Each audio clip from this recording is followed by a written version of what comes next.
You think you're different. You think your pain is unique. Your trauma is unprecedented. Your circumstances are exceptional. And that belief is slowly killing you. Not because you're weak, not because you're broken, but because you've been sold the most seductive lie of our generation. The lie that says you are special. If you're watching this, something inside you already knows this isn't working. You've noticed the pattern. Every time you explain why your situation is different, why your obstacles are insurmountable, why your history makes change impossible, you feel a momentary relief. Someone nods. Someone says, "I'm so sorry that happened to you." Someone validates your specialness. And then nothing changes. You return to the same prison, the same patterns, the same paralysis. Welcome to the most dangerous trap of the modern mind, the belief that your suffering makes you exceptional, that your story sets you apart, that your wounds are unlike anyone else's wounds. Nietzsche called this ressentiment, a special kind of poison that the weak create to make their weakness feel like virtue. And you've been drinking it for years.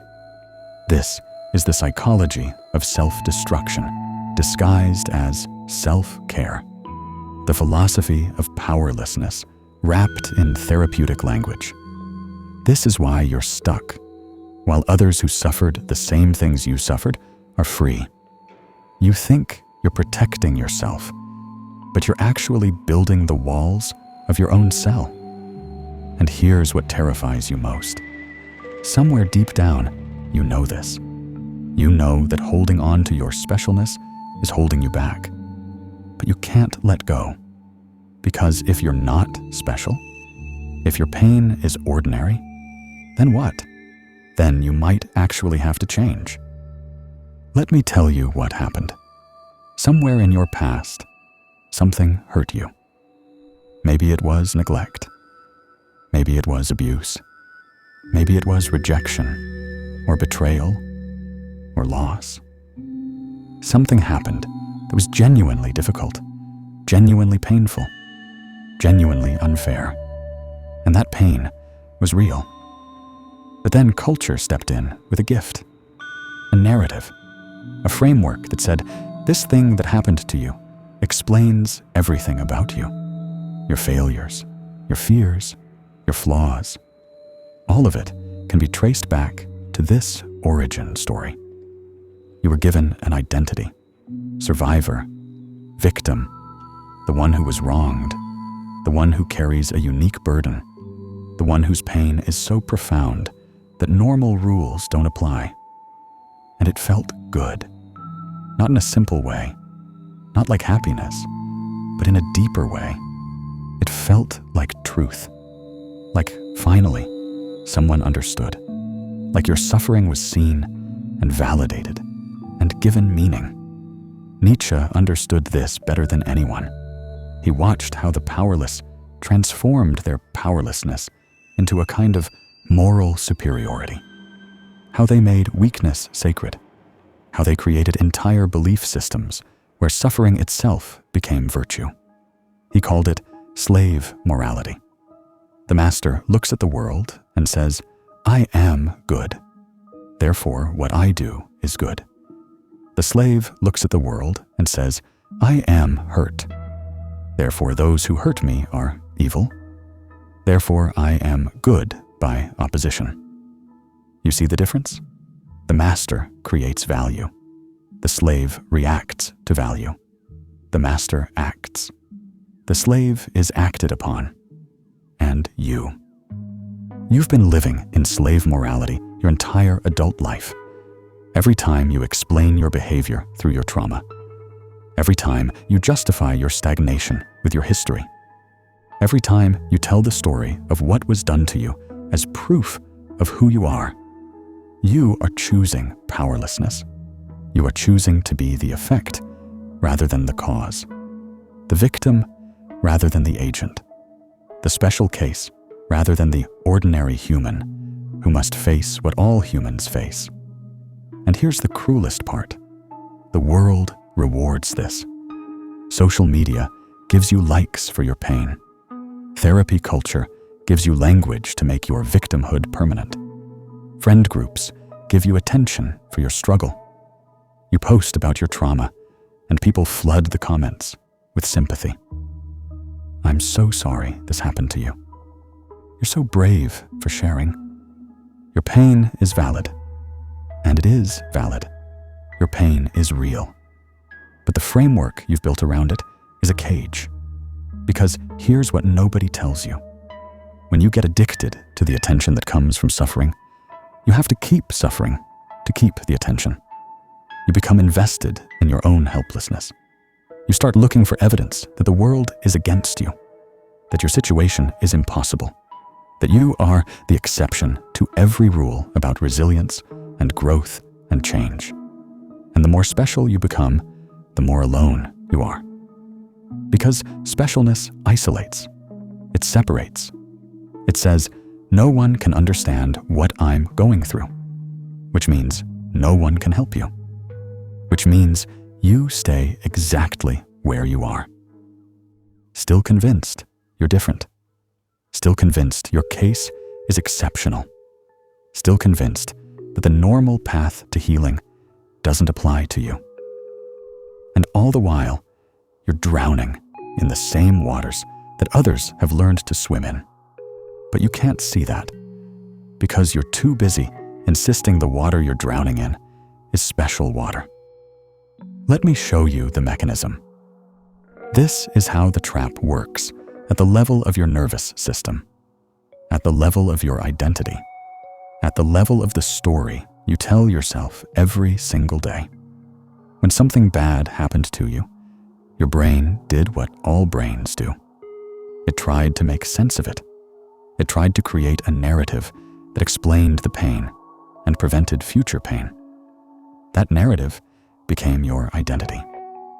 I am this way because that happened. I struggle with this because of what they did. I can't do that because my history won't allow it. And in the short term, this narrative served you. It helped you survive. It gave you a framework. It protected you from having to face the raw chaos of a world that sometimes hurts people for no reason. But in the long term, this narrative became a prison. Because every time you tell this story, you reinforce it. Every time you use your past to explain your present, you make the past more powerful. Every time you say, I am this way because, you give away your sovereignty. Nietzsche saw this happening everywhere.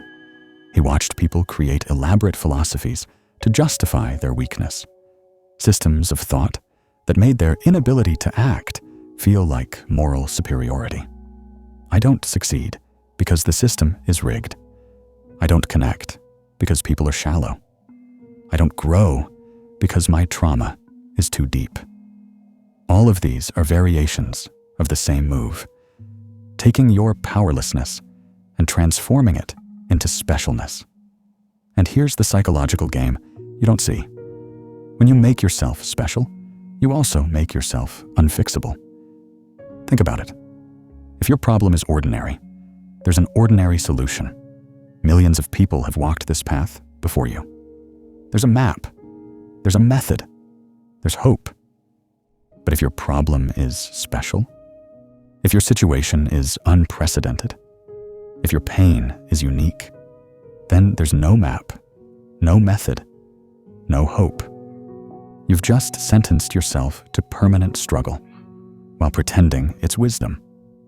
This is what psychologists call secondary gain, the hidden benefit you get from staying in your problem.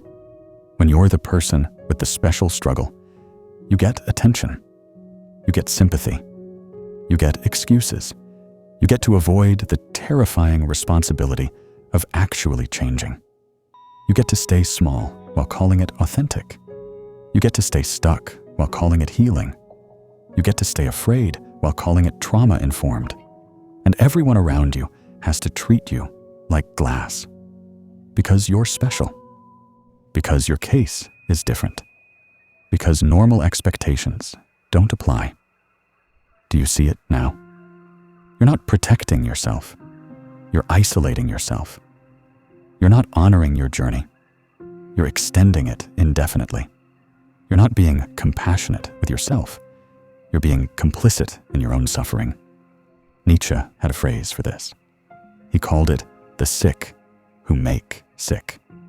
People so invested in their illness that they need others to be ill too, who need the world to validate their specialness by treating them as exceptions. And you've been doing this, maybe not consciously, maybe not with bad intent, but you've been doing it every time you lead with your limitations, every time you explain before you try, every time you tell your story before you take action. You're announcing to the world, I am special. I am fragile. Handle me differently. And the world obliges. It lowers its expectations. It gives you room. It treats you like you're made of different material than everyone else, which sounds like kindness. But it's actually condescension. Because what the world is really saying is we don't believe you're capable of what others are capable of. And you know what? As long as you keep insisting you're special, they're right. Here it is. The truth you've been running from. The truth that will destroy your identity and save your life. You are not special. Your trauma is not unique. Your obstacles are not unprecedented. Your pain is not exceptional. Millions of people have been through what you've been through. Worse than what you've been through. And they're not still stuck in it. They're free. And the difference between you and them is not the severity of what happened. It's not the depth of the wound. It's not the complexity of the circumstances. The difference is they stopped insisting they were special. They looked at their suffering and said, this is ordinary human suffering. This is what life does to people. This is not a unique curse. This is not an exceptional burden. This is just life. And if it's just life, then there's a way through it. Because humans have been finding ways through suffering since the beginning of human consciousness. There's a path. It's been walked before. The way is known. But you can't see the path while you're insisting your forest is different from everyone else's forest. Nietzsche understood something profound. The strong don't need their suffering to be special. They don't need it to be witnessed. They don't need it to be validated. They simply accept it as part of existence and move forward anyway. He called this amor fati, love of fate, not in a naive way, not in a way that denies reality, but in a way that says, this is what happened. Now what am I going to do with it? No special pleading, no exceptional circumstances, no cosmic injustice that exempts you from the human task of becoming who you're capable of becoming. Just reality, just acceptance, just the next step forward. And here's what happens when you drop the specialness. Suddenly, you can learn from others, because if your problem is ordinary, their solutions might work for you too. Suddenly, you can accept help, because if your struggle is normal, then normal support applies. Suddenly, you can move forward, because if the path is known, you can walk it. The specialness was protecting you from one thing only, the terrifying possibility that you could change, that you could heal, that you could grow, that you could become someone different than who you've been. And change is terrifying, because it means letting go of the identity you've built, the story you've told, the community that knows you as the wounded one. It means becoming ordinary. Just another person who went through hard things and came out the other side. Just another human who faced pain and chose growth. Just another soul who looked at their history and said, that happened, but it doesn't own me. Nothing special, nothing exceptional, nothing that requires the world to lower its standards or adjust its expectations. Just you, ordinary you, capable you, responsible you, The you who can fail without it being evidence of specialness. The you who can succeed without it being miraculous. The you who is subject to the same laws of psychology and growth and change as everyone else. This is liberation, not the liberation of being seen as special. That's just another prison. But the liberation of being ordinary, of being one among billions who suffer, and billions who heal, and billions who become more than their wounds. You don't need a special narrative. You need movement. You don't need a unique identity. You need action. You don't need your pain to be recognized as exceptional. You need your capability to be recognized as ordinary. Because ordinary is what works. Ordinary is what heals. Ordinary is what allows you to use the accumulated wisdom of everyone who walked this path before you. Specialness isolates you from that wisdom. Ordinariness connects you to it. So what now? How do you actually drop the specialness? How do you stop being invested in your own victimhood? How do you move from special to ordinary to free? First, you catch yourself. Every time you're about to explain your behavior through your history, every time you're about to use your past as a reason for your present, every time you feel the urge to tell your story as proof of why you can't. Stop. Notice what you're doing. You're reaching for the specialness. You're trying to be the exception. You're attempting to place yourself outside the ordinary rules of human growth. And then you choose differently. Instead of saying, I can't because of what happened to me, you say, this is hard. Others have done hard things. I can do hard things. Instead of saying, my situation is different, you say, my situation is human. Humans solve human problems. Instead of saying, you don't understand what I've been through, you say, what did you do when you faced something similar? You deliberately make yourself ordinary. You deliberately connect yourself to the larger human story of suffering and transcendence. You deliberately give up the special identity in exchange for the ordinary capacity. Second, you accept the truth. Whatever happened to you was real. The pain was real. The injustice was real. But it's also ordinary, not diminished, not minimized, just ordinary. Millions have faced it. Many have overcome it. The path exists. You're not the first person whose parent failed them. You're not the first person who was betrayed. You're not the first person who experienced trauma or loss or rejection. You're one of billions. And that's not sad. That's the key to your freedom. Because if you're one of billions, you can learn from billions. You can use the methods that worked for them. You can walk the path they walked, but only if you stop insisting your path is different. Third, you move. Stop analyzing. Stop processing. Stop explaining. Stop telling the story one more time to one more person who will validate your specialness. Start moving. Take the smallest possible action in the direction of who you want to become, not who your trauma made you, not who your story defines you as, who you choose to become. And when your mind says, but my situation is special, you say, maybe. But I'm moving anyway. When your friends say you're being too hard on yourself, you say, maybe. But I'm moving anyway. When therapy culture says you need more time to heal, you say, maybe. But I'm moving anyway.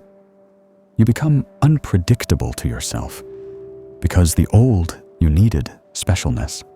The old you needed excuses. The old you needed the world to acknowledge your exceptional circumstances before you could take exceptional action. The new you just moves. Ordinary. Capable. Responsible. Free. This is what Nietzsche meant by becoming who you are, not discovering some special inner essence, but creating yourself through action. through choice, through refusing to be defined by what was done to you. You are not your history. You are what you do next. And what you do next is ordinary. It's what thousands of people do every day. You face your fear. You take a step. You fall. You get up. You take another step. Nothing special. Nothing exceptional. Nothing that requires cosmic intervention or therapeutic permission or social validation. Just the ordinary human task of growing past your past. Let me tell you what happens when you let go of specialness. At first, it feels like death. Your identity cracks.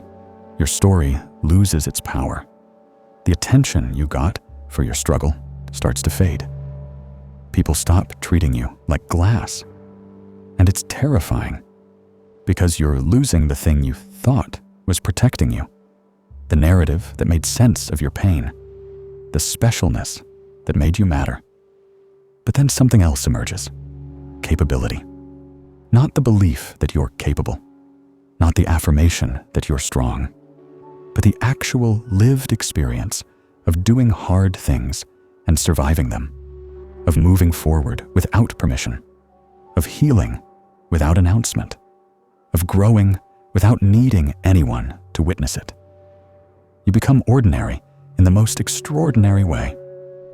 You become someone who simply does what needs to be done, someone who faces what needs to be faced, someone who is not special or exceptional or immune to the ordinary requirements of growth. Just human. Fully human. Capable human. And here's the paradox Nietzsche understood. The truly powerful are those who need nothing from the world. No validation, no acknowledgement, no special treatment. They are beyond the need to be seen as special because they are too busy becoming real. This is master morality, not dominating others, but mastering yourself, refusing to be a victim of your circumstances while still acknowledging those circumstances existed. Taking responsibility not for what happened to you, but for what you do with what happened to you. This is the path, not through being special, through being ordinary, through accepting that your suffering is human suffering, and therefore human methods can address it, through dropping the identity of the wounded one and picking up the identity of the one who walks forward anyway. You're not special, and that's the best news you'll ever hear, because it means you're free. Free from the burden of exceptional pain, free from the prison of unique circumstances, free from the isolation of special victimhood. You're just you, ordinary, capable, responsible you, with the same power to change that every other human has, with the same path to walk that millions have walked before you, with the same choice available right now in this moment. Move or stay. Grow or stagnate. Become or remain. You're not special enough to be exempt from these choices, which means you're powerful enough to make them. So make them. You were never special. You were always capable. The question is whether you'll choose to use that capability or keep hiding behind the story of why you can't.